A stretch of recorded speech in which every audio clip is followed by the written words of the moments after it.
Hello friends. आज मैं फिर से आपको अ, अगले वीडियोस में उपस्थित हूँ और मैं आपको क्लास 10th वाला जो टॉपिक हम लोग ऑलरेडी कर रखे थे। हम लोगों ने लास्ट आवर में देखा था कि हेरिडिटी क्या है, जीन क्या है और जेनेटिक्स में इसका कैसे इंपॉर्टेंस होता है। तो इन सब छोटी छोटी बातों को हमने आपको कराया था। क्लास 10th में जो आपका एक चैप्टर है हेरिडिटी एंड इवोल्यूशन, तो हेरिडिटी के बारे में बहुत सारी बातें हमने, छोटी छोटी बातें, बेसिक बातें हमने आपको बता दी थी, ठीक है। लेकिन अब हम लोग उसके मेन चैप्टर्स की तरफ बढ़ना शुरू करेंगे। इस चैप्टर में आपको क्या पढ़ना है हम लोग उसको चल के देखेंगे, ठीक है। तो चलिए हम लोग आते हैं नए पॉइंट से। फिर भी हम लोग एक पॉइंट की शुरुआत करने जा रहे हैं और आपको हम बता दें कि जैसे हमारे पास टॉपिक था हेरिडिटी का ना, तो हम सबसे पहले हेरिडिटी शब्द पर बार बार जोर डालते हैं। एक डेफिनेशन के अकॉर्डिंग हम इसको लिखने का प्रयास करेंगे कि हेरिडिटी एग्जैक्टली क्या होता है, ठीक है ना। तो नॉर्मली आपको डेफिनेशन में याद रखना है कि हेरिडिटी, ऐसे आपको याद रखना है क्लास 10th में, heredity is the transmission is the transmission of character, transmission of characters. याद रखना, heredity is the transmission of characters from from parents to their offspring. ये बात हम लोगों को ध्यान देना है। ऑफस्प्रिंग्स मतलब माता पिता से उनके बच्चों में कैरेक्टर का जाना, माता पिता से उनके बच्चों में, पेरेंट्स से उनके संतान में, उनके ऑफस्प्रिंग में, बच्चों में कैरेक्टर का जाना ही हेरिडिटी कहलाता है, ठीक है। तो ये हमारा पहला पॉइंट होगा इस डेफिनेशन के अकॉर्डिंग। इसी चैप्टर में हम लोग जो वर्ड पढ़ते हैं, एक बात यहाँ आता है इनहेरिटेंस। तो inheritance of character from one two next generation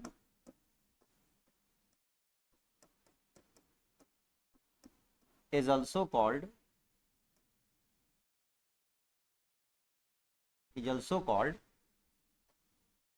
heredity. यह भी बात कही जाती है। अब शॉर्टली एक और आपको बात जाननी चाहिए, यहाँ पर समझनी चाहिए कि भाई एक वर्ड आता है कि ये इनहेरिटेंस क्या है। एक छोटा छोटा देखो, बेसिक बातें हम बहुत सारा बता चुके हैं, इसलिए फिर से एक बार यहाँ समझाने की कोशिश करें। इनहेरिटेंस का एग्जैक्ट मतलब क्या हो जाता है ना। इनहेरिटेंस का एग्जैक्ट मतलब क्या हो जाता है, तो इनहेरिटेंस का मतलब ही होता है ट्रांसमिशन। ट्रांसमिशन, ये वर्ड ध्यान देना, ट्रांसमिशन। ट्रांसमिशन, इनहेरिटेंस का मतलब क्या हो जाता है, ट्रांसमिशन। ट्रांसमिशन का मतलब ही होता है ट्रांसफर होना, कैरेक्टर का ट्रांसफर होना। और एक बहुत जरूरी वर्ड है आपको हम बताने जा रहे हैं, एक वर्ड आता है ट्रैट्स। आपको बार बार ये वर्ड मिलेगा ट्रैट्स, ये वर्ड पे ध्यान देना। ट्रैट्स एक वर्ड आपको मिलेगा। ये ट्रैट्स क्या होता है, तो ट्रैट्स का एक जनरल मतलब होता है कैरेक्टर।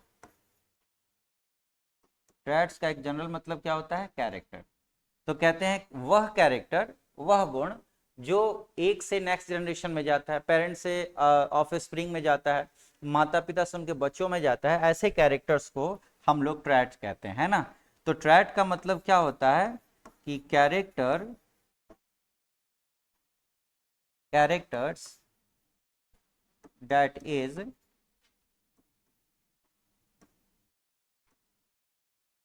ट्रांसफर फ्रॉम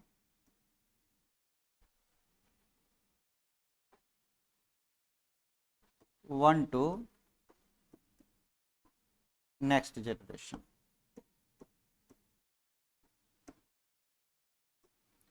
एक से अगले जनरेशन में अगर कैरेक्टर का ट्रांसफर होता है, उसी कैरेक्टर को हम लोग क्या कहते हैं, ट्रैट्स कहते हैं। ये बात हमेशा आप बार बार याद रखना, ठीक है ना। तो यहाँ पर हम लोग ये सारी बातें पढ़ते हैं हेरिडिटी के बारे में, इनहेरिटेंस के बारे में, ट्रैट्स के बारे में। तो ये चीजें हैं। आपके सिलेबस में एक और वर्ड पे चर्चा है जिसका नाम है वेरिएशन, है ना। तो वेरिएशन के बारे में थोड़ा सा हम आपको बताते हैं कि ये वेरिएशन क्या होता है। ठीक है, ये वेरिएशन क्या होता है। सबसे पहले व्हाट इज वेरिएशन, ये वेरिएशन वर्ड भी आपके बुक में है, आपके सिलेबस में है, तो हम सबसे पहले वेरिएशन को बता देते हैं। कहता है कि वेरिएशन क्या है, तो इट इज द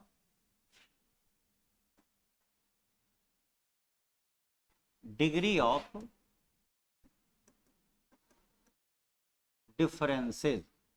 यहां ध्यान देना, एक अंतर बताया जाता है, डिग्री ऑफ डिफरेंसेस समझाया जाता है, एक अंतर समझाया जाता है यहां पर। ठीक है, डिग्री ऑफ डिफरेंसेस किसमें, तो in of springs, in of springs, of springs कहो तो, और यंग वंस कहो तो, यंग वंस कहो तो, है ना, और सिबलिंग्स कहो तो, है ना। दो बच्चों के बीच में, दो लोगों के बीच में जो डिफरेंस होता है ना, हम लोग उसी को वेरिएशन कहते हैं। ये बात आप ध्यान रखना। जैसे एक माता पिता के दो बच्चे हैं, दो भाई हैं, तो दो भाइयों में जो अंतर होगा वो वेरिएशन है, दो लोगों में जो अंतर होगा वो वेरिएशन होता है। अगर किसी रिलेशन में जो जितना करीब है एक दूसरे के, उसमें ये वेरिएशन दिखाई देता है। ठीक है, तो हमें ये बात ध्यान देना। तो वेरिएशन काफी सिमिलर ऑर्गेनिज्म के बीच में जो अंतर आता है उसी को हम लोग, जो डिफरेंस आता है उसी को हम लोग वेरिएशन के नाम से जानते हैं। ठीक है,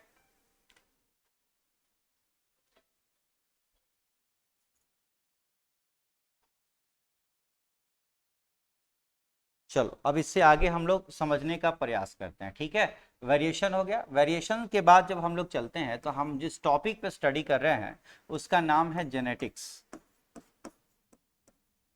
क्या नाम है, जेनेटिक्स। अब हम जेनेटिक्स पे जा रहे हैं बात करने की, जेनेटिक्स क्या है। तो कहते हैं it is the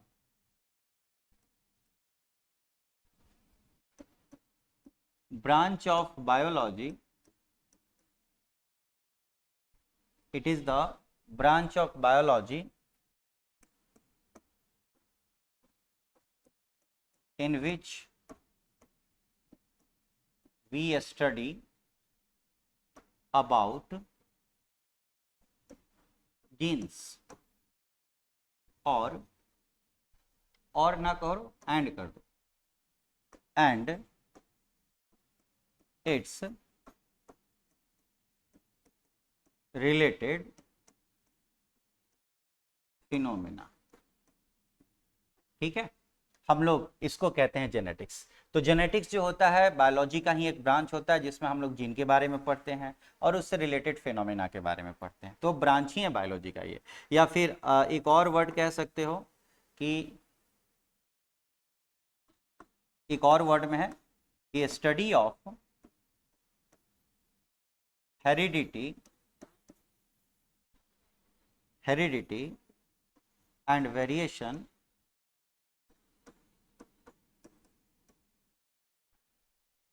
study of heredity and variation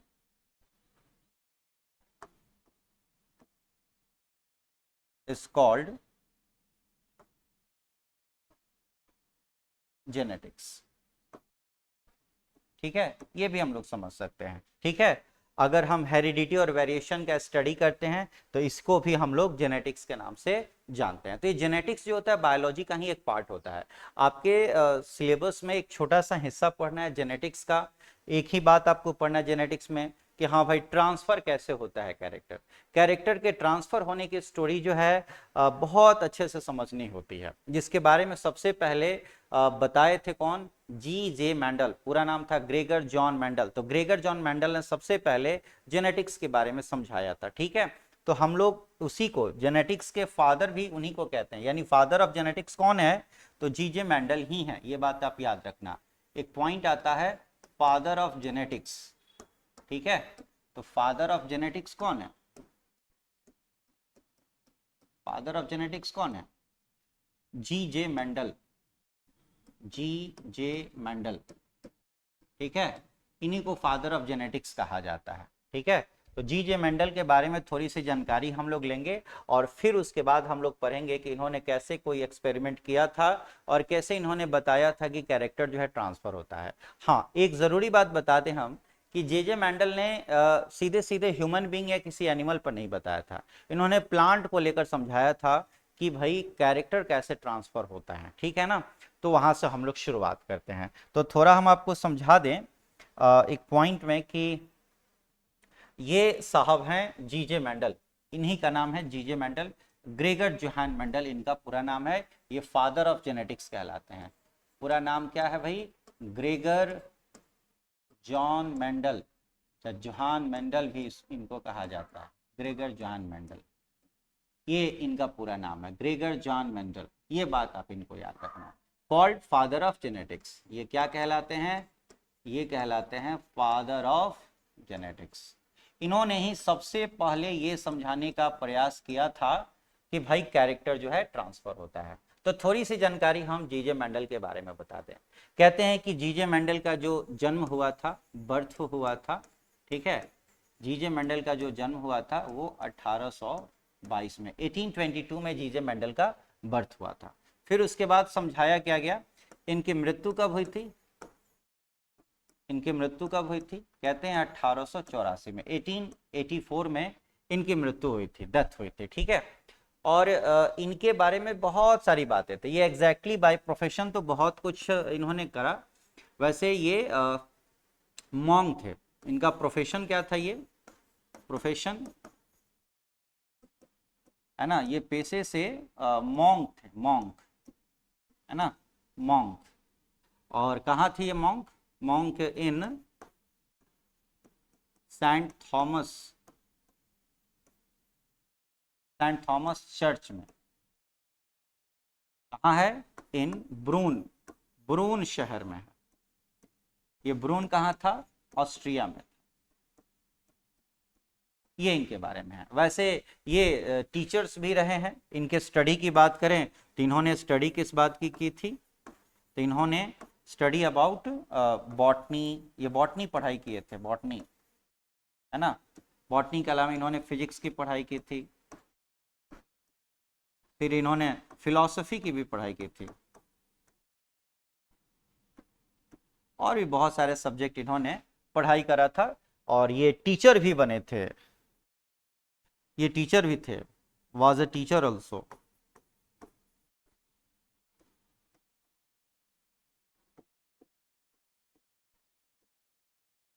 ठीक है, ये टीचर भी थे। ये बात इनको समझाया गया था। तो ये इनसे रिलेटेड बातें हैं।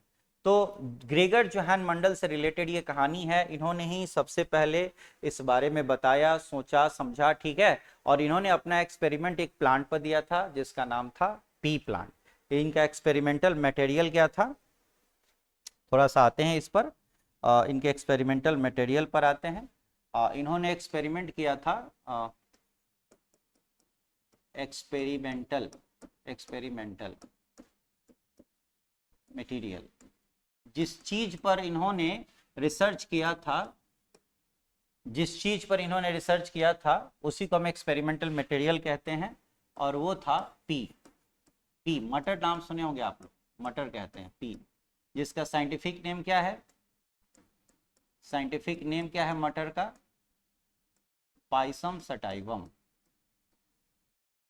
Pisum sativum. अच्छे से ध्यान देना, पाइसम सटाइवम मटर का साइंटिफिक नेम है और इसी पे इन्होंने स्टडी करा था। शुरुआत में इन्होंने मटर के पौधों के बहुत सारे कैरेक्टर की स्टडी की, ठीक है। लेकिन धीरे धीरे धीरे धीरे इन्होंने कम करते करते इन्होंने लगभग 7 कॉन्ट्रास्टिंग कैरेक्टर का स्टडी किया, ठीक है। तो मेंडल, एक बात लिखी जाती है कि मेंडल स्टडीड अबाउट 7, ध्यान देना, 7 कॉन्ट्रास्टिंग, कॉन्ट्रास्टिंग, फिर से लिख देते हैं, 7 कॉन्ट्रास्टिंग कैरेक्टर।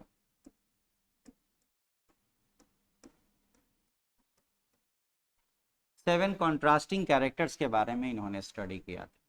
7 कॉन्ट्रास्टिंग कैरेक्टर था। ये कॉन्ट्रास्टिंग कैरेक्टर क्या होता है? आपके मन में क्वेश्चन आएगा कि सर 7 कैरेक्टर तक तो ठीक है, ये कॉन्ट्रास्टिंग कैरेक्टर क्या होता है? तो कहते हैं कि कॉन्ट्रास्टिंग कैरेक्टर पर मैं एक बात बता दूं आपको, कहते हैं कि when a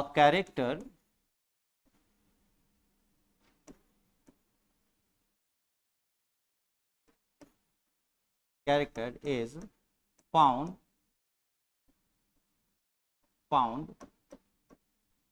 in more than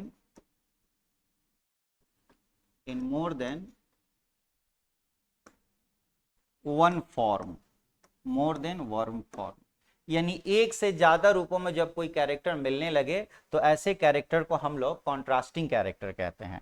जैसे अगर हम एग्जांपल लेकर चले, अगर हम एग्जांपल की बात करते हैं तो जैसे किसी फ्लावर का कलर होता है, जैसे कोई फ्लावर है, ठीक है, जैसे फ्लावर है तो फ्लावर का जो कलर है,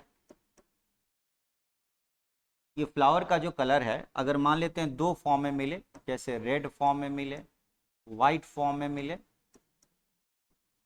सेम स्पीसीज के फ्लावर का कलर 2 अलग अलग फॉर्म में मिले, 2 से ज्यादा अलग अलग फॉर्म में मिले, तो ये आपस में कॉन्ट्रास्टिंग कैरेक्टर कहलाता है। ठीक है, ये आपस में कॉन्ट्रास्टिंग कैरेक्टर है। इसको हम लिख सकते हैं कॉन्ट्रास्टिंग कैरेक्टर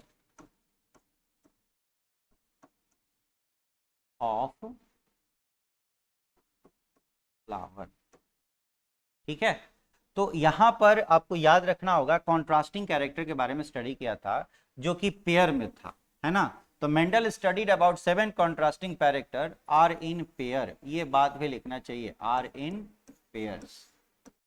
वो सभी के सभी कॉन्ट्रास्टिंग कैरेक्टर पेयर में अवेलेबल थे। ठीक है, तो कौन कौन से 7 कॉन्ट्रास्टिंग कैरेक्टर्स थे जिन्होंने स्टडी करा था, हम लोग उसके बारे में भी यहां पर पढ़ेंगे। ठीक है, लेकिन एक छोटी सी बात हम आपको बता दें कि मेंडल ने जो मटर के पौधे पे स्टडी किया और वही लेकर प्लांट के और चीजों में बताया, और इसी के थ्रू उन्होंने समझाने का कोशिश किया कि कैरेक्टर जो होता है एक से अगले जनरेशन में कैरी आउट होता है। ठीक है ना, तो उन्होंने ये बात समझाने का कोशिश किया। उन्होंने अपना जो रिसर्च मटेरियल था, एक बात कहते हैं कि उन्होंने अपना रिसर्च मटेरियल जो है ब्रून के ही, जहां वो रहने वाले थे, एक छोटा सा शहर था, वहीं के एक साइंस सोसाइटी में उन्होंने अपना एक्सपेरिमेंट पब्लिश कराया था। अपना एक्सपेरिमेंट पब्लिश कराना पड़ता है तब जाके दुनिया जानती है कि भाई आपने कौन सा रिसर्च किया है।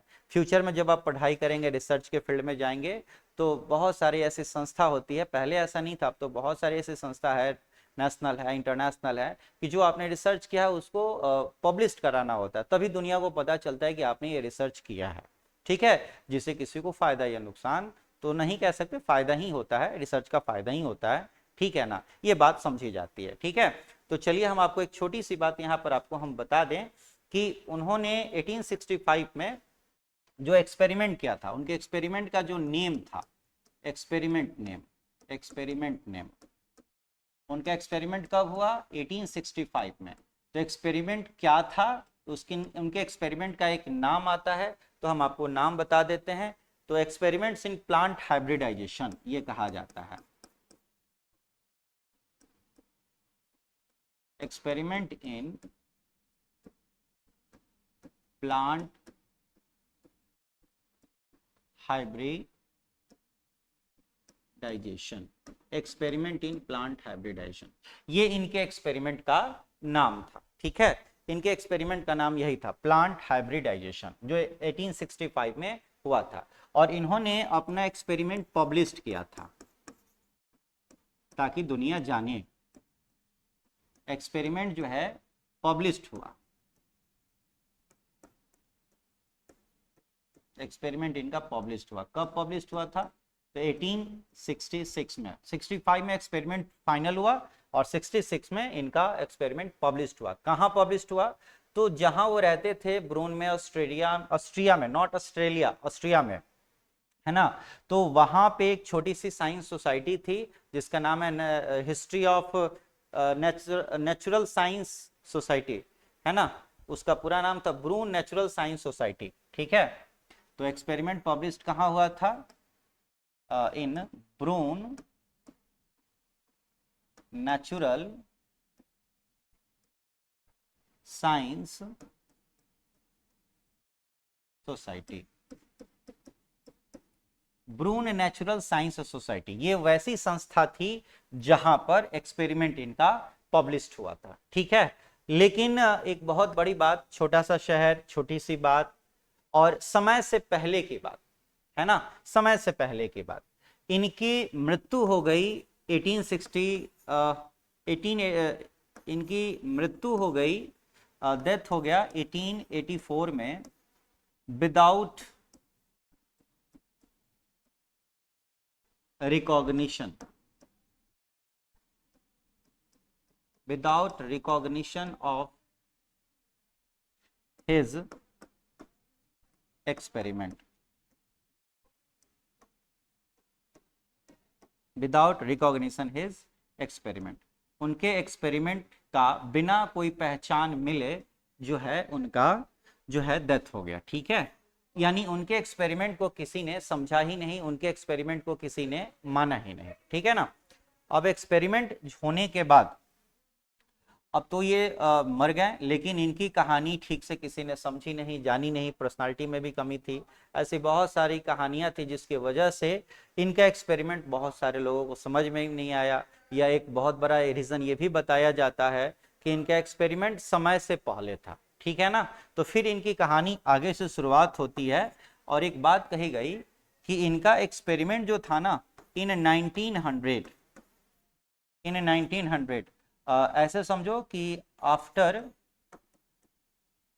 34 ईयर्स, सॉरी 36, हाँ 36 ईयर, 34 ना जी, 66 में इनका एक्सपेरिमेंट हुआ था, 34 हो गया, sorry 34 year of, after 34 year of his experiment,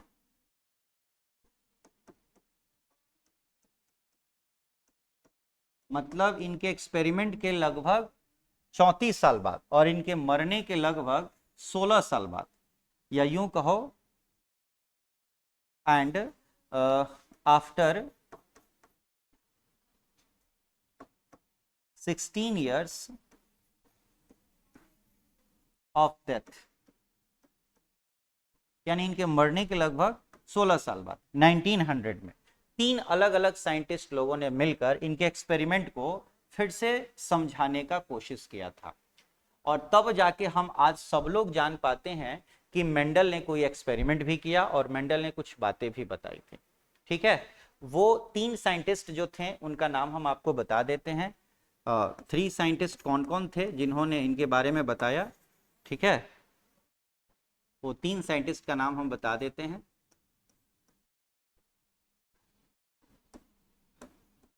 three scientist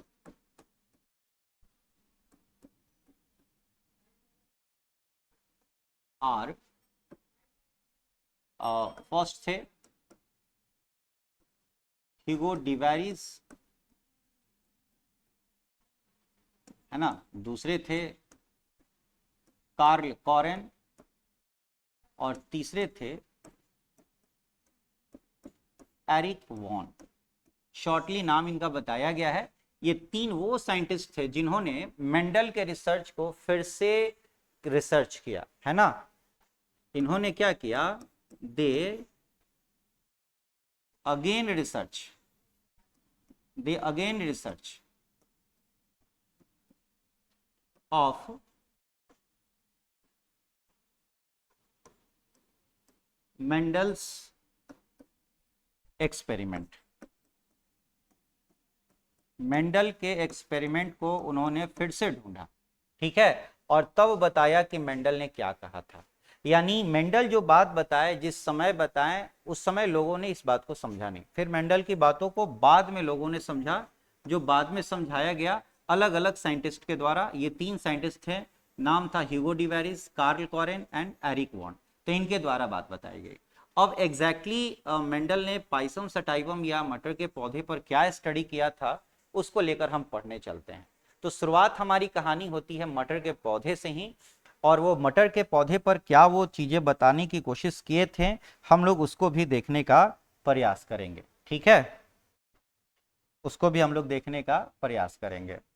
ये वो चीजें हैं। ठीक है, तो हम लोग इसको देख लेते हैं। मटर के पौधे से यहाँ कहानी शुरुआत होती है। तो ये 7 कॉन्ट्रास्टिंग कैरेक्टर है, यही वो कैरेक्टर्स हैं। ठीक है, आपको हम बता दें, यही वो कैरेक्टर्स हैं जिसको मेंडल साहब ने बताया था, है ना। Characters of P plant Gregor Mendel used in inheritance experiment. Mendel ने जिसके बारे में बात कही थी, तो उन्होंने देखो 7 कॉन्ट्रास्टिंग कैरेक्टर के बारे में स्टडी किया था। ठीक है, तो यहां पर 2 2 4 2 6 एक साथ हाँ दिया रखा है। सबसे पहले उन्होंने ये सीड के बारे में बताया, और सीड के उन्होंने 2 कैरेक्टर के बारे में बताया। जैसे उसका फॉर्म, फॉर्म का मतलब यहाँ आ जाता है शेप, है ना, शेप। मेंडल के एक्सपेरिमेंट में मटर का, सीड मतलब यहाँ पे मटर हो गया, मटर, मटर का शेप कैसा था, तो 2 तरह का शेप बताया गया था। 2 तरह का शेप बताया गया था मेंडल के एक्सपेरिमेंट में। पहला शेप है राउंड और दूसरा शेप था रिंकल। राउंड मतलब बिल्कुल गोलाकार शेप है, गोलाकार शेप है, और ये झुर्रीदार शेप होता है। ठीक है, एक कैरेक्टर ये हो गया। सीड में उन्होंने दूसरा कैरेक्टर बताया था, जैसे कि कलर का, कलर का। तो कलर कैसा था, तो देखो येलो कलर उन्होंने समझाया था। सीड का दूसरा कलर ग्रीन कलर का समझाया था। 2 तरह के मटर के पौधे को बताया। एक ऐसा मटर जिसका शेप जो है राउंड है, कलर जो है येलो है। दूसरा मटर जो कि शेप जो है रिंकल्ड है, लेकिन कलर जो है ग्रीन है। ठीक है, उसी मटर के प्लांट का फ्लावर का कलर देखा गया, फ्लावर का कलर। तो फ्लावर का कलर जो था यहाँ पर व्हाइट कलर बताया गया था, और दूसरा कलर वायलेट कलर समझाया गया था। यहाँ पर 2 कलर समझाया गया था, व्हाइट कलर और वायलेट कलर। ठीक है, 2 कलर के बीच में स्टडी किया उन्होंने। फिर उन्होंने यहाँ पे हम आपको बता देते हैं, फ्लावर क्या पोजीशन पे चर्चा हुई थी, फ्लावर की पोजीशन, फ्लावर की पोजीशन। तो 2 तरह की पोजीशन थी, एक एक्सियल पोजीशन थी, दूसरी पोजीशन ये थी टर्मिनल की। तो ये 2 तरह का पोजीशन आ गया। फिर उन्होंने प्लांट का, यानी स्टेम लिखा हुआ है, प्लांट का हाइट पे चर्चा किया था।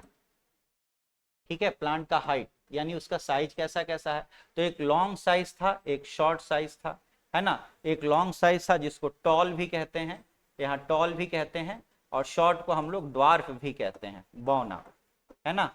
टॉल और ड्वार्फ भी कहा गया, जिसको लॉन्ग और शॉर्ट भी कहते हैं। फिर उन्होंने पॉड, पॉड मतलब पूरा उसका फॉर्म, पूरा रूप उसका।